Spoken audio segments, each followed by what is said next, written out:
They've taken up all my time, so I'm going to say bye.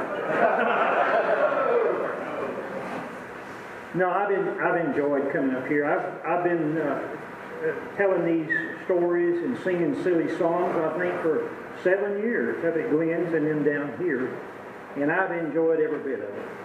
A lot of people say, Roger, you just have a knack of making people laugh. And I think that's true.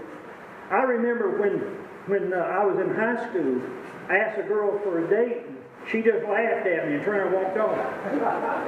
I mean, I'm good at making people laugh. When I went in service, I was in boot camp for about 2 weeks, and I told the sergeant there, I said, I think I've made a mistake. This ain't what I wanted to do. I think I'll just go home. After the sergeant and everybody else in the platoon started laughing, he kicked me in the shin and gave me 2 weeks of PP. Later on, when I was going to jump school, first plane up, first time I ever jumped, everybody was hooked up and was shuffling toward the door. When it come my time to stand in the door, I looked down and I told the jump master, I said, I think I made a mistake. I'm a little afraid of heights. So it's all right with you, I'll just sit down. Well, he started laughing, and everybody in the plane started laughing. He grabbed me by the neck of the neck, seat my pants, and literally threw me out of the aircraft. Yeah. I've been making people laugh all my life, I guess. I remember a few years ago, I told you about the time where this church called me to be a keynote speaker at a big Bible conference. We had about 2,000 in the congregation and probably 100 people, pastors from all across the United States. I was to preach Sunday morning, Sunday night. And I was given the task of relating what Rome had to do with the crucifixion of Christ. So I had all my notes together, and I'd studied, and I thought I was on top of things. Come my time to speak, the pastor introduced me, I walked forward, I had my notes, I laid them on the podium, and I had it outlined in my notes. Rome, Rome, Rome. R-O-M-E. But every time I started to speak, Rome turned into Russia. And I told the whole congregation how Russia was formed, the philosophy of Russia, the mindset of Russia, and how ultimately the Russians crucified Jesus. Everybody in the congregation laughed.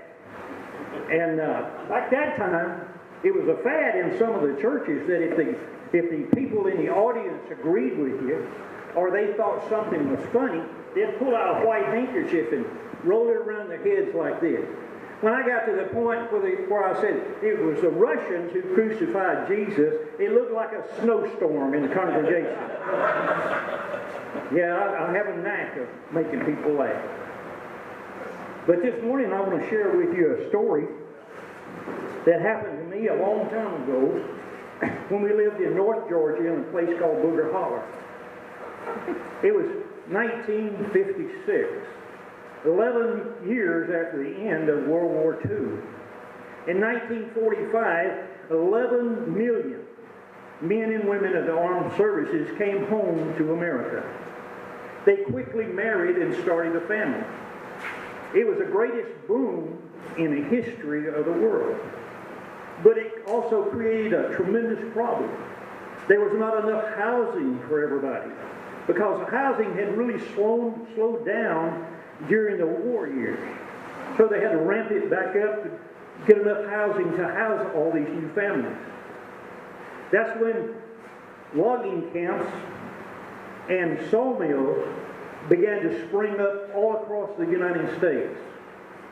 Washington, Pennsylvania, Oregon, North and South Carolina, and Georgia. Georgia became the lumber breadbasket of America. It was both a blessing and a curse for the mountain people. It was a blessing because now they had good paying jobs that they could work at and support their families. But it was a cursing too because the lumber companies would come in and buy up thousands and thousands and thousands of lands and then clear cut it all the way to the ground. It became the beginning of the end for the mountain people and their way of life. Now they had no jobs. Because in the 1950s, the need for lumber began to slow down. And by the middle 50s, it was a drastic slowdown. And all the lumber companies and all the timber camps and things like that, they began to close all those down. The mountain people began to lose their jobs and move out of the mountains down into the flatlands to find jobs in the cities and towns. So it was with my family. My daddy one day said, "We've got to move." And he said, "I've heard that around Atlanta, Georgia, they're still doing a lot of hiring in the cotton fields, and that's where we'll go." About that time, too, Daddy heard that old man James across the hollow had a little rat trap truck that he was trying to sell. And so Daddy offered him a milk cow and 2 prime pigs. He bought that little truck. And old man threw in 2 extra tires to make the deal equal. Well, we loaded that old truck as much as we could, left a lot of things at home, and then me and my brother Otis and our dog climbed up in the back of that truck amongst all that stuff and held on as tight as we could, and Daddy took off. It took about 4 hours to get from where we were living down around Gainesville, Georgia. When we got to Gainesville, Georgia, Daddy stopped and asked for some directions. And the man said, "Go up there until you see a sign that says Blackshear Place. Take a left there and just keep going until you see the cotton fields." So Daddy done that, and we kept going until we saw the cotton fields, and it was tremendous. Never saw anything like it in my life. Cotton as far as you could see. In the valleys, over the mountain, under the trees, all beside the road, cotton. We just kept going. We were amazed at so much cotton. Finally, Daddy saw a group of people just off the main road there, and they were weighing the cotton. So Daddy stopped there to get some more directions, and the owner of the cotton fields was there. His name was Cato. And Daddy talked to him, and he said, he done this. He said, "All this, as far as you can see, in every direction, that's the Cato plantation." And Daddy talked to him for a little bit, and then he came back to the car and said he got hired. He was hired as some type of sharecropper. Daddy was excited. He got $100 every January the 1st and a new pig. And he got credit at the company store, and we got a house to live in. So Mr. Cato directed us where we could find a house, and Daddy took off, and about 4 miles down the road, a little wooded area, there was a house by the creek. Wasn't much of a house, didn't have any windows and doors, but it did have a well and a 2-holer outhouse. So Daddy said, "That'll work out just fine." So we pulled in and unloaded everything we had on the truck, and me and my brother Otis found some wood, and we put it in the wood cook stove there, so Mama could have some hot coals in the morning that she banked up to cook breakfast. Daddy started taking some old Capitola flour sacks that my Mama had saved, and he put those over the windows and nailed them down so no critters could get in the house. That's why me and my brother Otis got the idea. We'd use some of those. We'd make a bed instead of sleeping on the pallet in our bedroom. So we went out to the nearby field, the nearby forest area, and we gathered up all kind of pine straw in the big pines. And we took out all the pine cones and all the sticks, and then we hauled that back to the bedroom. And after about 4 trips, we figured we had enough pine straw to make a real good bed in the bedroom. We took those old Capitola flour sacks and put over that pine straw and nailed them to the floor all the way around so the pine straw wouldn't spread out. And about that time, my daddy said, "You boys need to get to bed. We're going to have a hard day in the cotton fields the next day." So me and Otis decided that we just crash into bed because we was tired after all that commotion during the day. I took the coal oil lamp and I turned it all the way down as much as I could to where it was just a little flicker, kind of like a night light. And me and Otis just laid down in the bed with our overalls on. We didn't even bother to take them off. We went fast asleep because we were so tired.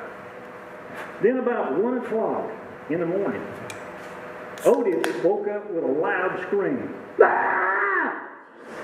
Scared me to death. I jumped out of bed, he jumped out of bed, and he was up against the wall over here, and I was up against the wall over here, and I didn't know what was going on. And then I saw it. A big black snake had crawled up my brother's breeches at night.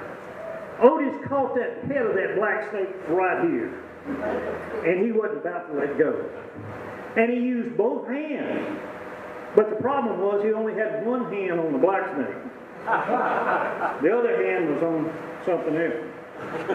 So every time that snake would wiggle up in his clothes, Otis had cranked down. He'd squeeze the head of that black snake. At the same time, he was squeezing everything else. And he thought that black snake was trying to get everything else, so he squeezed harder. And the harder he squeezed, the more he screamed. And about that time, my daddy came in, heard all the screaming, and he run in. And Daddy looked at me, looked at Otis, looked back at me, and I said, "Snake, snake." So Daddy ran over to where Otis was. He grabbed a hold of that snake by the tail, and he began to yank on that snake. "Otis, let go of the snake! Otis, let go of the snake!" There's no way in God's green earth that Otis is going to let go of that snake. I'll tell you. About that time, my mom came in. She's Pentecostal. And she came in and saw what was going on, saw Daddy yanking on the snake, saw me over to the other side jumping up and down and crying. And she started to speaking in tongues, raised her hands up, and started quoting the verse in the Bible in Mark 16 and 17 that says, "If you handle any snake, it won't hurt you." So Mama's praying. She looked at me, looked back at the snake. She started doing her North Georgia holy dance. Scared me to death. And I'd been to one of the services with my mama in the mountains at the Pentecostal church. And I'd watch, I'd sit on the back row and I'd watch him, a preacher would get all excited and he'd reach in his overalls and pull out a snake and he would throw it to somebody out in the congregation and they would catch it. Then he'd get excited again and get another snake out and throw it to the congregation and they would catch it. I thought, oh my God, I wonder if Mama's got any snakes in her ice coat. And so I was afraid that she may have a snake in there because she was so excited and pull it out and throw it my way. So I started to duck and running, trying to get away from that snake that she might throw. Mama thought I was getting in the spirit. So she started, raised her hand up and started saying, "Bless him, Lord. Bless him, Lord." I was about scared to death. Daddy was hollering, pulling on Otis, hollering, "Let go of the snake. Let go of the snake." Mama was hollering, "Bless him, Lord. Bless him, Lord." I was running all around, trying to duck and dodge so she wouldn't hand me the snake. And somehow, during all that commotion, somebody turned over that coal oil lamp. And it caught the pine straw on fire. Daddy had to let go of Otis, try to put the pine straw out. Mama still raising her hands and still dancing around and hollering, "Bless him, Lord." She'd point to me and say, "Bless him, Lord." Point to my daddy and say, "Help him, Lord. Bless him, Lord. Help him, Lord." Well, Daddy finally got the fire out. The house was full of smoke. We decided we better get out of there, so we run out the front door and sat down on the doorsteps. Daddy was cussing. Put his head in his hands. He was cussing the snake, cussing the house, cussing everything that was going on, cussing my mama. My mama was on the porch still holding her hands up in the air, and she was saying, "Thank you, Lord, that we didn't get eaten up by a snake. Thank you, Lord, that we didn't die in the fire." I'm standing over to the side watching everything, and I'm thinking, what the hell just happened? About that time we seen Otis coming up out of the woods. He didn't have a stick of clothes on. We never found out what happened to the snake or his clothes. But he was coming up back to the porch. And he was so sore from pressing on the head of that snake that he was walking like this. Finally got up close to the house and Mama run in and got some clothes and helped him get dressed and everything. And then Daddy said, "Okay, you boys, I want you to go in the house, clean all that pine straw up, clean it up good, and make your pallets, and then go to bed." So I helped Otis up into the house and up into the room, and we cleaned all that pine straw out, and got it out, and made some pallets there. And then we laid down, and somehow we went to sleep. The next morning, Daddy came in, and he uttered a sentence that when he was told about the snake the next day in the cotton field, that sentence that my daddy uttered caught on like wildfire. It spread all through the South, from Virginia to Texas, up north a little ways, and Hollywood even used that sentence in a couple of his movies. What Daddy said when he came in to wake us up, he said, "You boys, it's time to get up. Wait ye, hands off snaky." How many has ever heard that? Anybody? Well, as Paul Harvey used to say, now you know the rest of the story. That's when he got started, right there in the North Georgia cotton field. And that's all I have.